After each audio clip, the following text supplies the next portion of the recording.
Imagine standing at the edge of the universe's most furious inferno. A place so bright it outshines entire galaxies. So hot it burns 100,000 times hotter than the desert sun. A star. Not just any star, but a blue giant. And now imagine, for one impossible moment, that you are falling into it. What would happen? What would it feel like to tumble into the roaring heart of a blue, full-powered star? This is not survival. This is not a rescue story.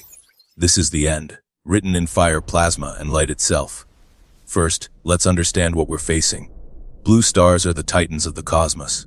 They are enormous, many times the size of our sun, often dozens, sometimes even hundreds of solar masses. They burn hotter, brighter, and faster than any ordinary star. Where our yellow sun glows at about 500 degrees C on its surface, a blue star's surface can blaze at 30,000 degrees C or more. That's 5 times hotter, and that's only the outer skin. Deep inside, temperatures climb into the tens of millions of degrees. Their color betrays their ferocity. Blue light is the most energetic visible wavelength our eyes can see.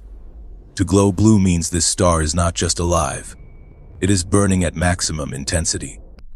Now place yourself in this scene, you, a fragile human speck, approaching a roaring giant that has no mercy, no compassion, no surface to stand on, and no air to breathe. Even before you arrive, you are already doomed. As you draw closer, the sheer radiation begins to strip you apart.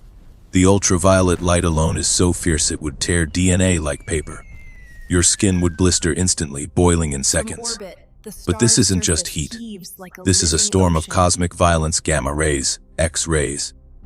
High-energy particles screaming out in every direction. No spacesuit could shield you. No metal could protect you. You wouldn't survive even a fraction of a second in its glare. Your body would vaporize long before you even touched the star. Though touching a star isn't really possible at all, because a star has no solid surface. It is a storm of plasma, hydrogen and helium atoms ripped into charged particles, flowing like a furious ocean. Now, let's suspend reality just long enough to imagine you falling through. The moment you breach the outer layers, your atoms themselves begin to break down. Your body turns to gas. That gas turns to ions. And even those ions are stripped bare until what was once you becomes scattered subatomic particles, indistinguishable from the very star you've entered. This is annihilation in its purest form. Not crushed, not torn, but burned, shredded, unmade. But even as we picture this horror, there's something awe-inspiring about it. To fall into a blue star is to return to the very furnace where all elements were born. The calcium in your bones, the iron in your blood, the oxygen in your lungs, all forged in the heart of long-dead stars. And now in this story, they return. Let's pause and grasp the scale of the thing you've just fallen into. Our sun, massive and life-giving, could fit over 1 million Earths inside its volume. A blue star could be 10 to 100 times larger than our sun, and thousands of times brighter. But here's the shocking twist: despite their size, blue stars live fast and die young. While our sun will shine for around 10 billion years, a blue star might last only a few million. That's cosmic adolescence, burning furiously, then collapsing in spectacular death. If falling into a blue star is instant death, standing near one is no less terrifying. Planets orbiting such stars would be bathed in sterilizing radiation. Any dream of life is shattered before it begins. But let's keep imagining. What if, by some science fiction miracle, you could survive the fall long enough to experience the journey inward? At the edge, you'd be surrounded by a blinding blue ocean of plasma, roiling like waves in a hurricane. The convection currents, titanic loops of gas moving upward and downward, would tower over you like mountains of fire, each one larger than the Earth itself. Deeper still, the gravity becomes crushing. A star of this mass pulls at you with an intensity that makes Earth's gravity seem like a feather's touch. The deeper you fall, the denser and hotter the plasma becomes. At the core, the pressure is so overwhelming that nuclear fusion rages. Atoms slamming together, fusing, releasing more energy than any explosion humanity could ever create. This is where hydrogen becomes helium, where helium becomes heavier elements. This is the furnace of creation itself. But you are no longer you. You are ash, then vapor, then atoms, then finally part of the fire. And here lies a strange, poetic truth. To fall into a blue star is to be destroyed, but it is also to be transformed, because the star does not waste you. The particles that once made your body now swirl in its storms.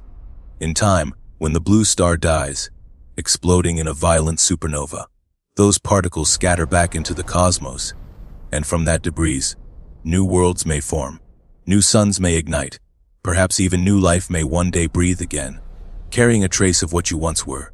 In a way, you are reborn, not as a person, not as a memory, but as stardust, carried forward into the endless cycle of cosmic creation. So what becomes of the blue star itself? Its life is brief, but its death is magnificent. When it exhausts its fuel, gravity wins the war against radiation. The star collapses, then detonates in a supernova explosion, one of the most powerful events in the universe. In that instant, it can outshine entire galaxies, and in that moment, elements heavier than iron are created: gold, uranium, platinum. The materials of planets, of technology, of life itself. Sometimes what remains collapses even further, into a neutron star, a city-sized object of unimaginable density, or perhaps even a black hole swallowing light itself. This is the destiny of blue stars: to burn bright, to die young, and to seed the cosmos with the ingredients of life. So, what if you fell into a blue star? The truth is, you wouldn't fall at all. You'd vanish. Vaporized in an instant, obliterated before you even crossed the threshold. But in that destruction lies a paradox. Your end becomes part of a greater beginning. The matter that once formed you would join the star's fire, then scatter into the universe to be recycled into new worlds. And perhaps, one distant day, somewhere across the galaxy, a small planet may form around another sun. On that planet, life may rise, and in some untraceable way, a piece of you may live again. Not as flesh, not as thought, but as stardust dancing in a new dawn. Because to fall into a blue star is to meet death in its most absolute form.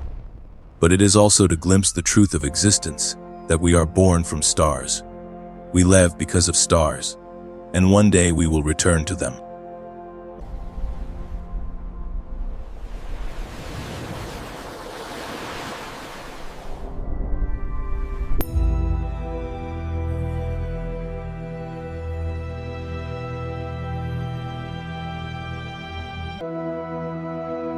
To fall into a blue star is to die.